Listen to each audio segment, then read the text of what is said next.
Hello world, I'm in a garden today sitting on a swing.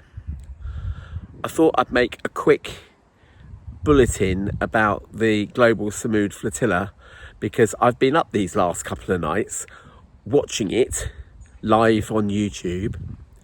The night before last, this is I think somewhere around about the 30th going into the 1st of October 2025, the boats saw some Israeli ships that disappeared and then came back again, and I think the idea was just to try and frighten them, but nothing actually happened on that night. But then last night some of the boats were intercepted illegally and boarded illegally by Israeli soldiers. The protocol in those situations for the people that get boarded is for these people on this mercy mission to throw their phones into the sea so that the Israelis don't get a chance to find all their data. Hopefully all their data's backed up, but it does make them incommunicado, and what happens to them is that they are taken away.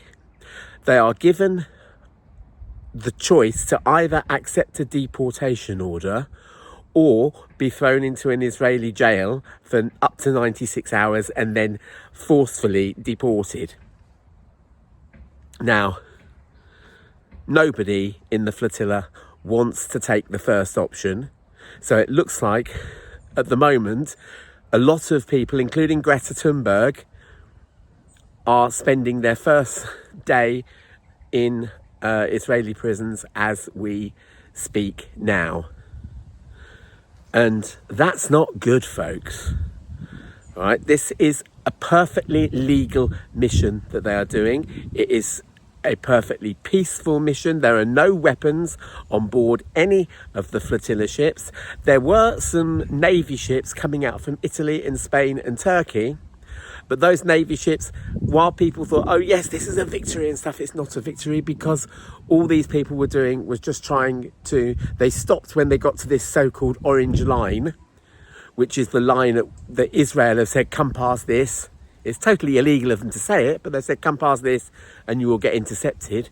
So the naval ships from those other countries have stopped there, and all their remit was to try and stop the flotilla from sailing any further and to try and persuade them to do what the Israelis wanted to do, which was to drop the aid off in an Israeli port where the Israelis said that they would give it out. But we all know what happens when Israelis give out aid. They don't give out aid. What they do is shoot people queuing up for it, which is what's been happening.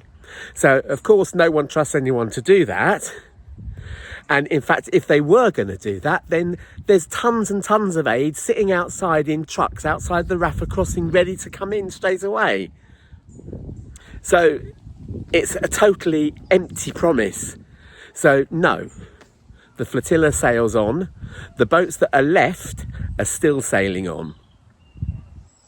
But yeah, it needs all our thoughts, all our prayers. Contact your MPs, tweet out to various, organisations like the Foreign Office, stuff like that.